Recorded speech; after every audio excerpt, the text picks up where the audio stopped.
عراقية تشتغل خدامة، يعني ببلد النفط وبلد.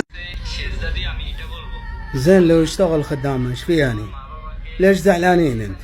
انت ليش زعلان؟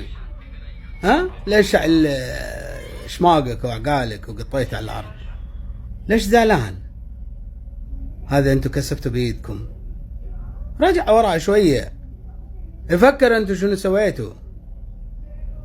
هذا انتو اللي جبتوا، هذا انتو اللي سويتوا نفسكم كذي، ما حد سوى فيكم كذي.